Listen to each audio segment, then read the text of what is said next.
বিক্রমপুরের দুইটি ঐতিহ্যবাহী পিঠা, একটি হচ্ছে চই পিঠা আর একটি হচ্ছে বিবিখানা পিঠা। আর এই দুইটি পিঠাই আমার খুবই পছন্দের। হে গাইজ, আসসালামু আলাইকুম, ওয়েলকাম টু পরশা ব্লগস। কেমন আছেন সবাই? আশা করি সবাই ভালো আছেন। আমি আলহামদুলিল্লাহ ভালো আছি। তো গাইজ, চই পিঠা বানানোর জন্য প্রথমে চালের গুঁড়োগুলো সিদ্ধ করে দেন কাই করে নিল, আর আমরা বসে বসে লত বানিয়ে দিলাম। আর ওইগুলো লিজা আপু খুব সুন্দর করে এইভাবে কেটে নিল। এই পিঠার সাইজগুলো একটু বড় বড় করার কারণ হচ্ছে যাতে ভেঙে না যায়। আপুকে বানাতে দেখে আমারও শখ জাগলো, যার কারণে আমিও একটু ট্রাই করেছিলাম। এগুলো হচ্ছে আমার নিজ হাতে বানানো। একদিকে চই সেমাই কাটতে কাটতে এখানে একটি প্লেটে নারিকেল কুড়িয়ে নিলাম। পোড়া নারকেল পিঠাতে দেওয়ার কারণে পিঠার স্বাদ দ্বিগুণ হয়ে যায়। সবগুলো প্রক্রিয়া শেষ করার পরে চলে আসলাম আমরা রান্না করতে পিঠাগুলো। প্রথমে আম্মুকে দেখলাম গরম পানি বসালো চুলায়, তারপর সেখানে মিঠাই দিয়ে দিল, পাশের আরেকটি চুলায় বসিয়ে দিল দুধ। এবার আমরা সবাই অপেক্ষা করছিলাম মিঠাইগুলো গলে যাওয়ার। মিঠাইগুলো গলে গেলে এখানে পিঠা ঢেলে দেওয়া হবে। চুলায় মিঠাইয়ের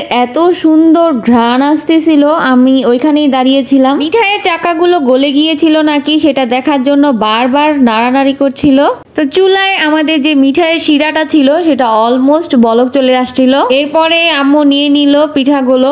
সবগুলো চই পিঠা আম্মু আস্তে আস্তে মিঠাইয়ের যে শিরা ছিল সেখানে দিয়ে দিচ্ছিল। খেজুরের গুড় বা মিঠাই যেটাই বলি না কেন, এত সুন্দর ঘ্রাণ আসতেছিল, আমি মুগ্ধ পুরো। জানি না কার কাছে কেমন লাগে, বাট মিঠাই জাল দেওয়ার যে ঘ্রাণটা, এটা আমার কাছে অনেক ভালো লাগে। তো সবগুলো পিঠা একসাথে না দিয়ে কিছুক্ষণ পরপর দিচ্ছিল যেন বলক চলে আসে আর পিঠাগুলো একসাথে জমাট বেঁধে ভেঙে না যায়। তো আম্মু পিঠাগুলো নেড়ে দিচ্ছিল।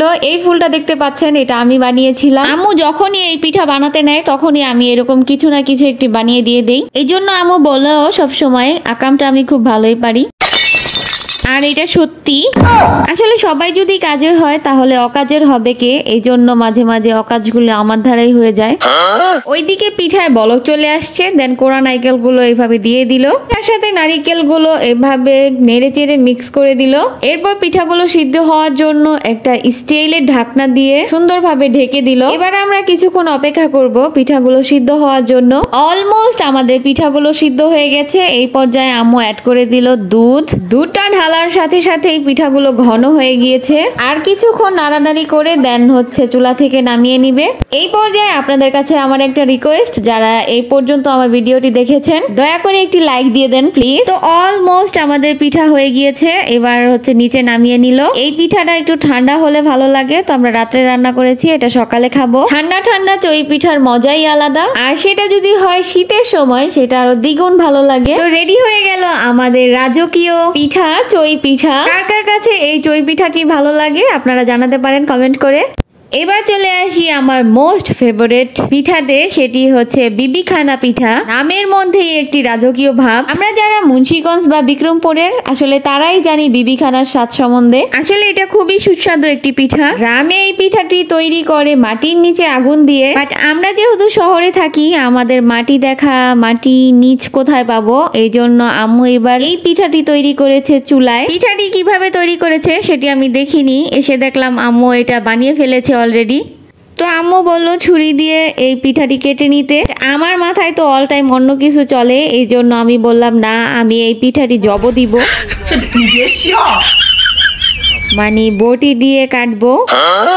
আম্মু বলল সুন্দর হবে না, ভেঙে যাবে। আমি বললাম না, ভাঙবে না, সুন্দর করেই কাটবো। এরপর আমি পিঠাটি পাতার মতো করে সুন্দর করে কেটে নিলাম। এই যে হচ্ছে আমাদের বিবিখানা পিঠার ফাইনাল লুক। এই পিঠাটি আমার কাছে এত ভালো লাগে, বাট সত্যি বলতে যেটা মাটির নিচে বানানো হয় সেটা বেশি ভালো লাগে। বাট চুলায়ও যে খারাপ হয়েছে ওই রকম না, এটাও খুব স্বাদি হয়েছিল। তো অনেক কষ্ট করে পিঠাটি জব দেওয়ার পরে আমি নিয়ে বসে গেলাম খাওয়ার জন্য। মাশাআল্লাহ, পিঠার স্বাদটি সত্যি অসাধারণ ছিল, অ্যামেজিং টেস্ট ছিল। বাড়িতে যখন এই পিঠাটি তৈরি হয় তখন 3 বেলা এটা আমার থাকবেই। আমার মতো কার কার বিবিখানা পিঠা এরকম পছন্দ, আপনারা এইটাও কমেন্ট করে জানাতে পারেন। তো গাইজ, আজকে ভিডিওটি এই পর্যন্তই ছিল। ভিডিওটি ভালো লাগলে লাইক, কমেন্ট এন্ড শেয়ার করে পাশে থাকবেন। যারা আমার ফেসবুক পেজটিতে এখনো ফলো দেননি, প্লিজ একটি ফলো দিয়ে দিবেন। আর ইউটিউব চ্যানেলটিতে একটি সাবস্ক্রাইব করে দিবেন। পাশে থাকা বেল আইকনটি ক্লিক করে দিবেন যেন আমার ভিডিওর আপডেট আপনার কাছে চলে যায়। দেখা হবে নেক্সট ভিডিওতে। সেই পর্যন্ত সবাই ভালো থাকবেন, সুস্থ থাকবেন। আল্লাহ হাফেজ।